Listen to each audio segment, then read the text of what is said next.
Bismillahirrahmanirrahim. Assalamualaikum warahmatullahi wabarakatuh.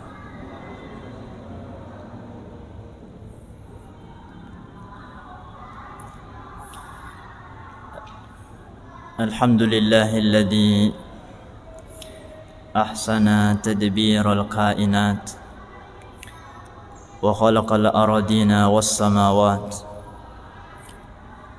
وأنزل الماء من المؤسرات وأنشأ الحب والنبات وقدر الأرزاق والأقوات وأثاب على الأعمال الصالحات والصلاة والسلام على سيدنا ونبينا محمد ذي المعجزات الظاهرات الذي حصل من نوره وجود الكائنات. أما بعد،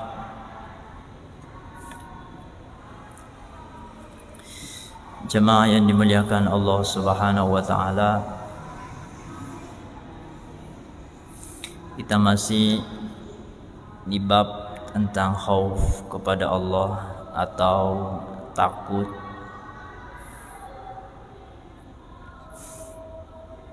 Takut kepada Allah lah yang bisa menyelamatkan kita. Siapapun yang tidak takut kepada Allah pasti binasa. Dan siapapun yang memiliki jiwa takut kepada Allah pasti akan beruntung, selamat, dan dicintai oleh Allah. Bagaimana tidak kita takut kepada Allah, padahal semua takdir, ketentuan yang kita alami semua di tangannya. Kita tidak bisa berbuat apapun, tidak mendapatkan apapun selain yang ditakdirkan olehnya, selain yang diberikan olehnya. Dan suatu saat nanti kita semua akan dihadapkan, akan mempertanggungjawabkan amal di hadapannya. Kita sendirian, tidak ada yang bisa menyelamatkan kecuali yang diselamatkan oleh Allah Subhanahu wa taala. Apalah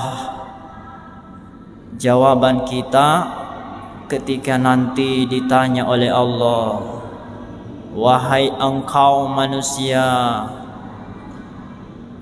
aku ciptakan engkau dari tiada menjadi ada, lalu aku berikan fasilitas hidup, makan, minum, udara dari nikmatku. Engkau tumbuh, berkembang menjadi remaja, menjadi dewasa, semua karena nikmatku. Tetapi kenapa nikmatku yang banyak engkau tidak balas dengan pengabdian? Kenapa engkau berani menentang perintahku? Mengapa engkau berani? Kenapa tidak malu berbuat salah, melanggar aturanku? Kenapa engkau tidak malu berbuat maksiat di hadapanku? Maka jamaah yang dimuliakan Allah, tidak ada alasan buat kita untuk takut atau untuk tidak takut kepada Allah Subhanahu wa taala. Ini suaranya jelas. Suaranya bagus. Bagus ya. Kalau saya kurang harus didekatinya.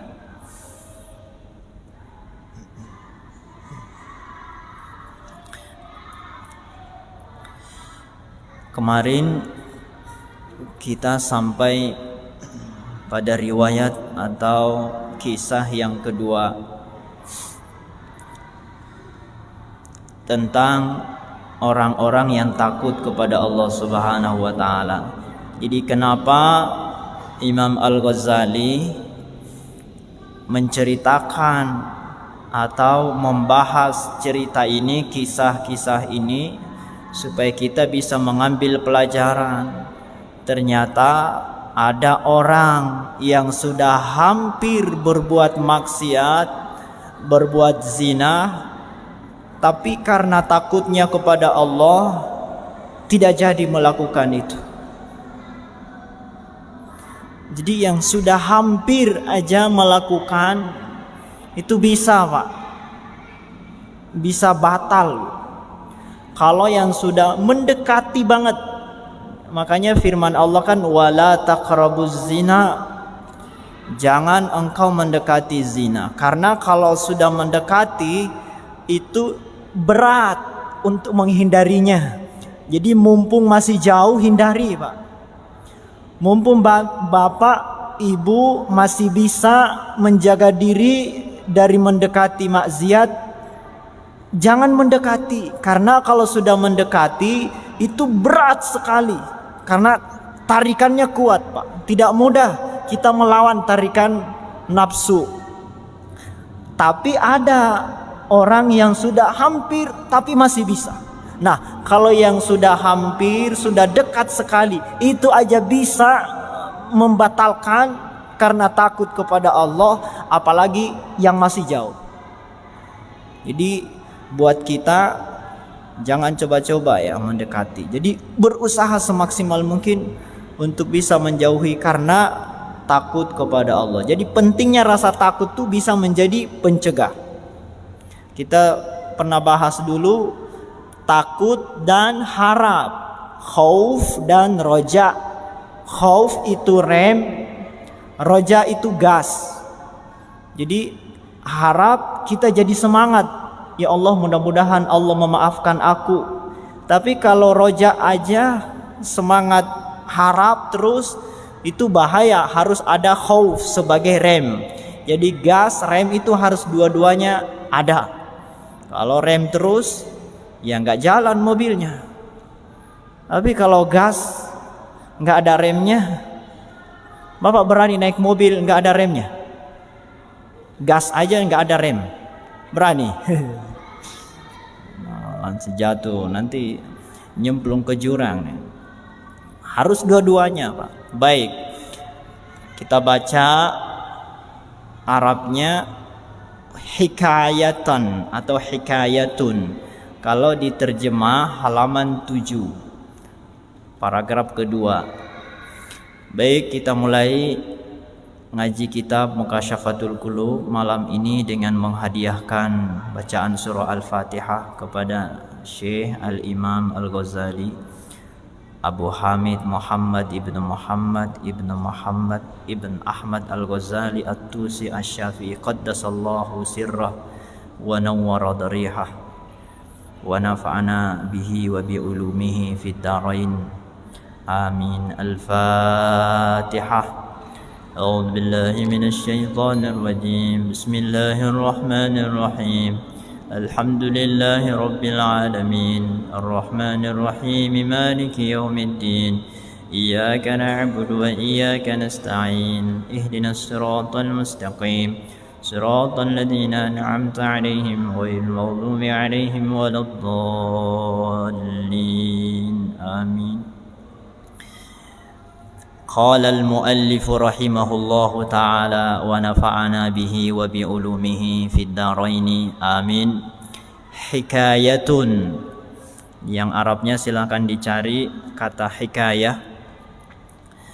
Ini kemarin tentang seorang perempuan, laki-laki yang tertarik kepada seorang perempuan dan tidak jadi berbuat maksiat karena takut kepada Allah. Nah, ini cerita yang kedua. hikayah, dikisahkan, kalau diterjemahkan dikisahkan juga.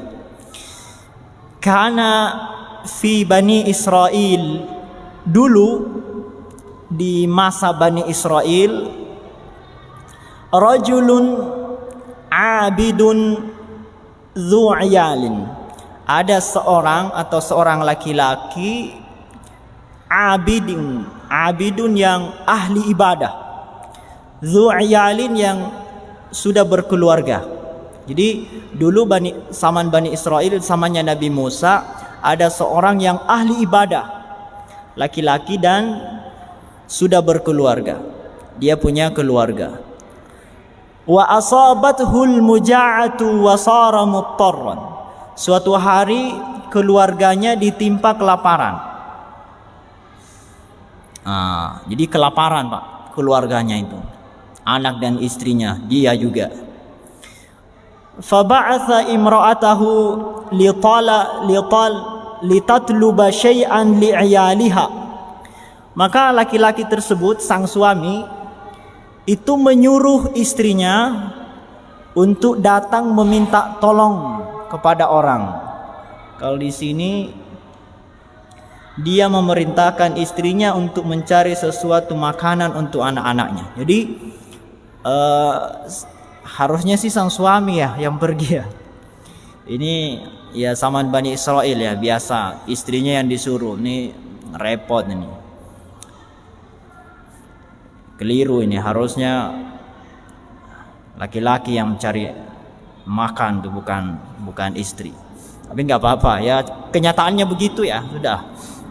Oke, jadi dia suruh istrinya untuk nyari makanan kemana kayak gitu. Faja'at ila baiti rajulin tajirin. Maka istrinya itu, sang perempuan tersebut, mendatangi seorang atau rumah seorang yang kaya raya. Jadi ada orang kaya di kampung itu, dia datanglah ke situ, sang istri minta tolong kepada sang kaya raya, sang pedagang kaya itu. Wa talabat minhu ma tafutu bihi iyaluha. Lalu dia meminta tolong untuk dikasih makanan atau sesuatu untuk dimakan oleh anak-anaknya. Faqala ar-rajul. Jadi sang perempuan tadi minta makanlah, minta sembako gitu. Bawa proposal gitu. Kalau sekarang proposal. Ya minta tolong. Faqala ar-rajul. Nah, orang kaya tersebut ngomongnya gini. Nah, ini yang repotnya nih, sang kaya ini, orang tajir. Jadi tajir itu bahasa Arab. Kalau ada, dia tajir. Tajir itu kaya. Atau pedagang, pebisnis yang kaya.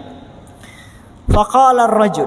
Maka orang tersebut, orang kaya tersebut, tajir itu berkata, "Naam. Oke, saya punya makanan, saya punya apa yang kamu minta, saya punya.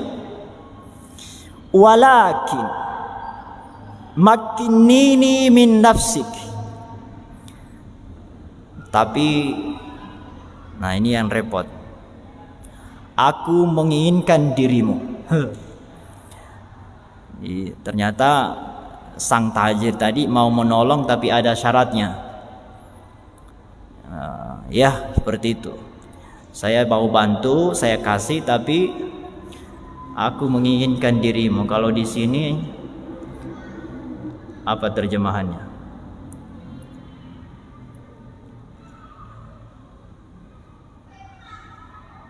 Baiklah, asalkan engkau mau kusentuh. Nah, lebih sopan nih terjemahannya. Saya bacakan terjemahannya ya. Lalu istrinya mendatangi rumah seorang laki-laki yang berprofesi sebagai pedagang atau saudagar. Perempuan itu meminta sesuatu yang bisa dimakan kepadanya, kepada orang itu. Saudagar itu berkata, "Baiklah, asalkan engkau mau kusentuh." Intinya dia menginginkan dirinya.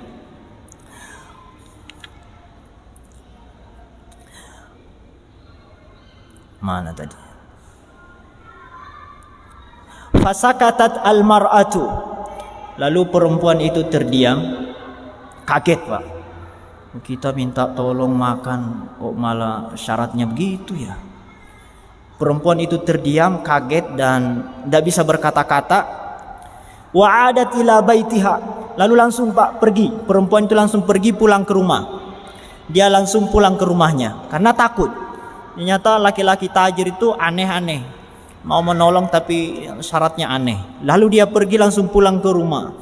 Fanadharat ila iyaliha yasihuna wa yaquluna ya ummi nahnu namutu minal ju'.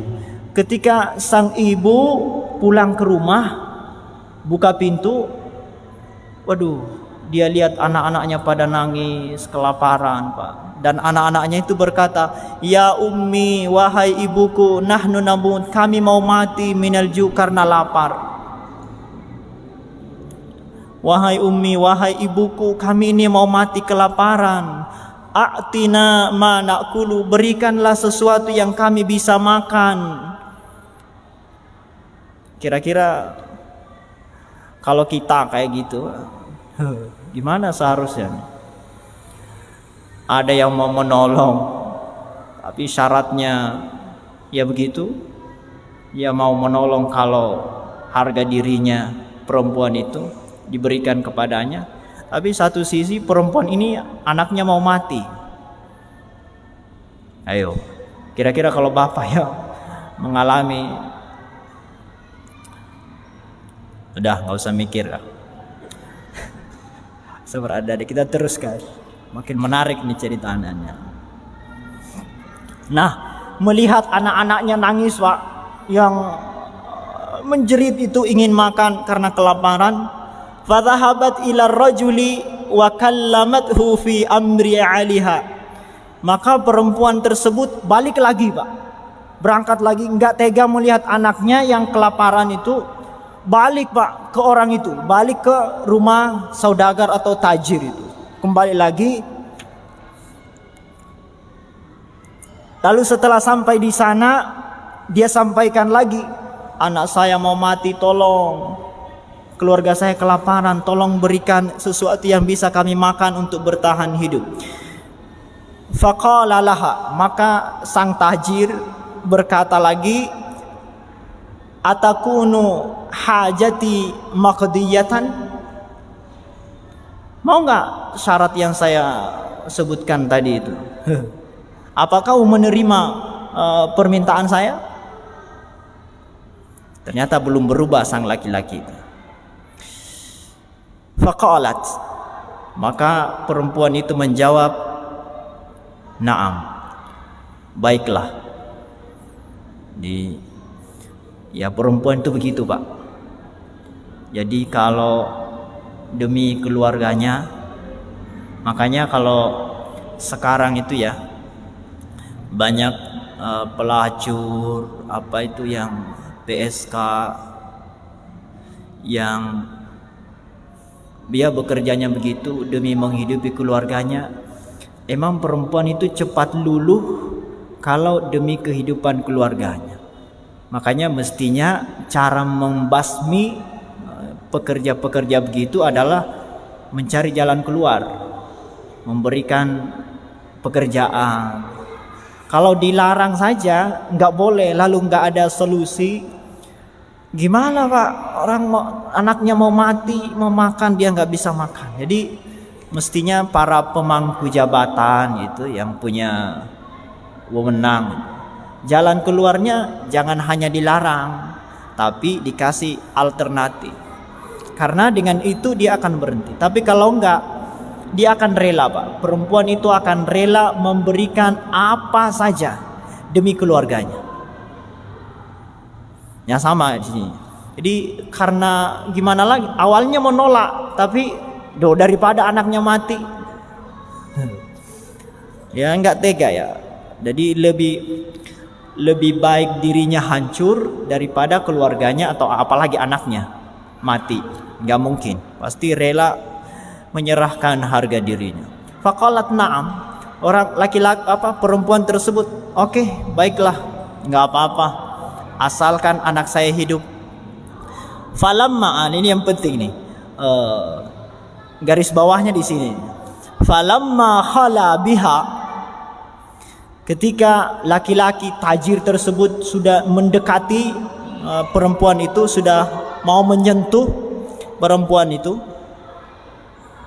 kok pada tegang semua ini? Apa nggak usah tegang ya, santai aja. Ini hanya kisah kok, ini hanya kisah. Irtaddat mafasiluha. Perempuan itu langsung gemetar, Pak. Jadi persendiannya itu gemetar. Di sini diterjemahkan.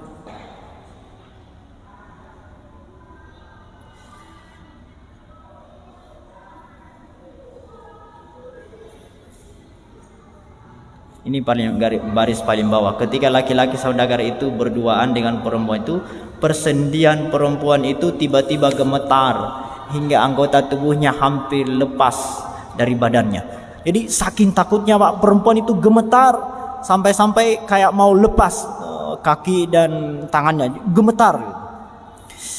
Nah, ketika melihat perempuan tersebut gemetar yang sampai-sampai mau lepas anggota badannya itu, faqala laha, laki-laki tersebut bertanya, ma laki, kenapa engkau, ada apa denganmu?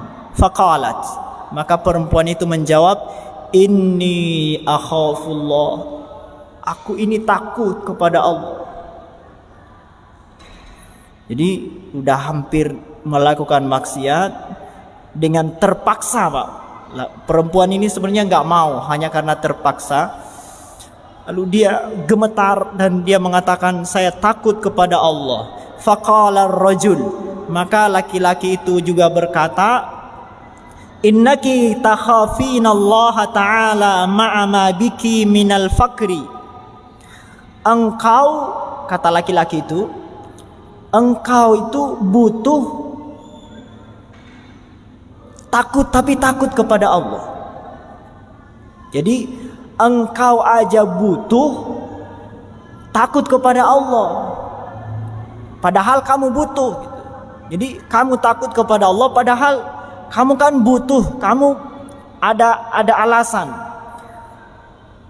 Fa ana ahaqqu bil khaufi, sedangkan aku harusnya aku lebih takut gitu.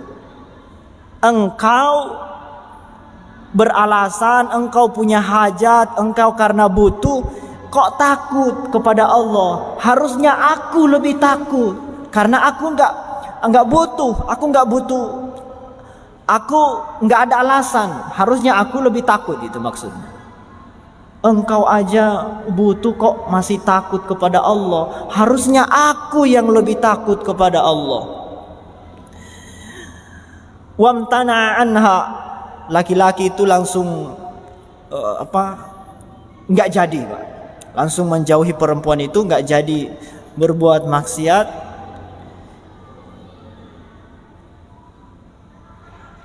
Wa qada hajataha wa ansarafat bi ni'matin katsiratin ila auladiha fafarihu. Lalu laki-laki itu karena diingatkan sama perempuan tadi, jadi kata perempuan itu, saya tuh takut kepada Allah.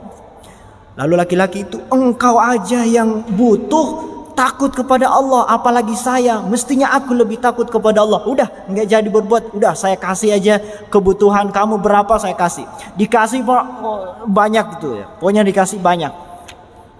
Sebisanya di bawah tuh, emas apa semua, makanan, uang, dikasih sebanyak-banyaknya. Makanya di sini disebutkan wan sarafat bi ni'matin katsirah. Perempuan itu pulang dengan membawa banyak sekali pemberian, banyak sekali nikmat ila auladiha, yang akan dibawa kepada anaknya. Fafarihu, lalu mereka semua bersama satu keluarga, anak-anaknya bergembira.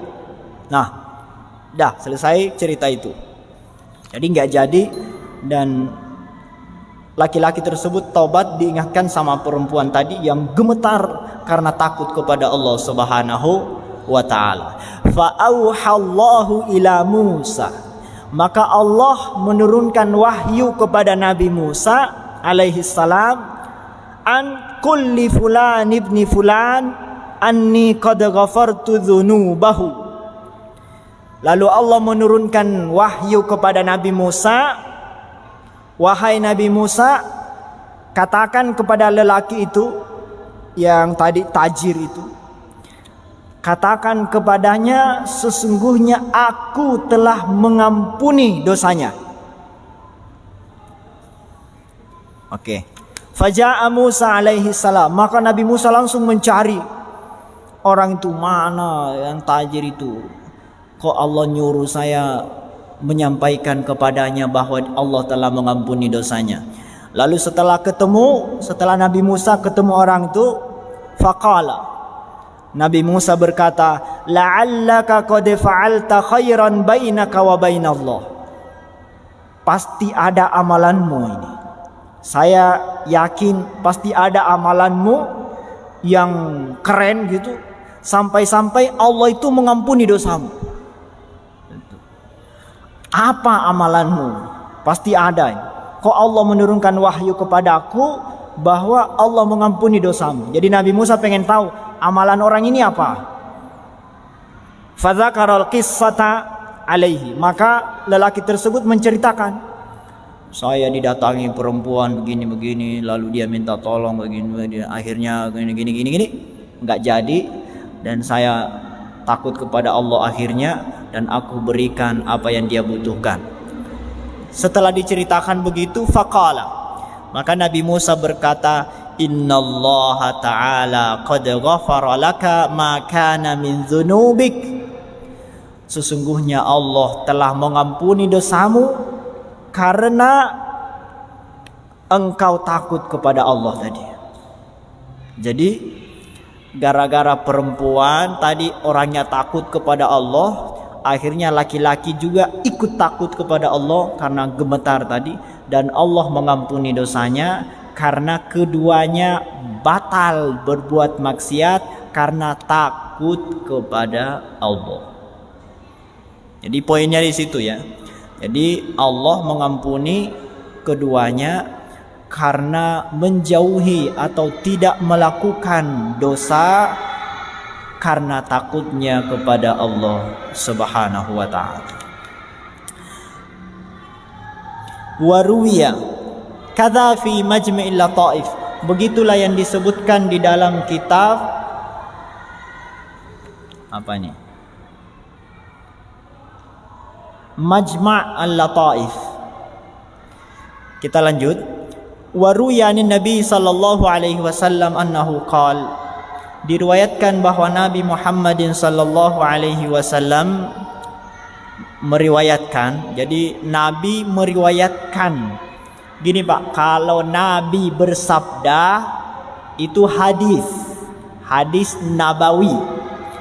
Kalau Nabi meriwayatkan itu hadis qudsi. Ya. Jadi di sini ruwiyan Nabi sallallahu alaihi wasallam annahu qala, Nabi bersabda atau meriwayatkan, yaqulullahu ta'ala, Allah Subhanahu wa ta'ala berfirman. Tapi bukan ayat. Jadi kalau ada hadis mengatakan Allah berfirman dan bukan ayat, berarti hadis qudsi.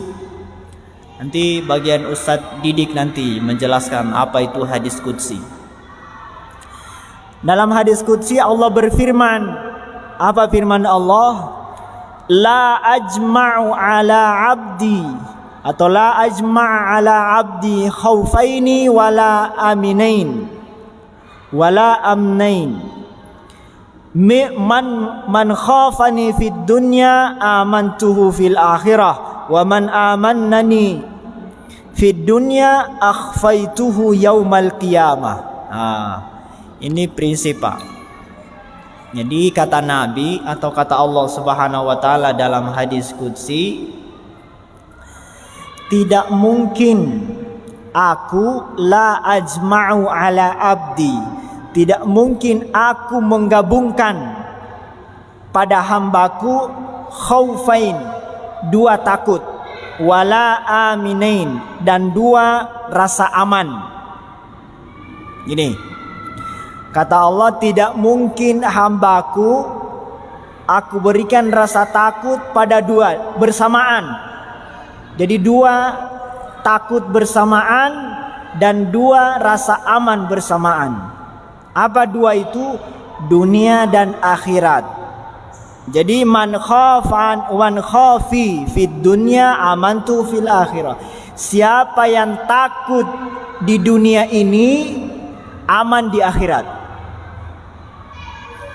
Waman amanani fid dunya, siapa yang merasa aman di dunia, tidak takut di dunia, akhfaituhu yaumal qiyamah.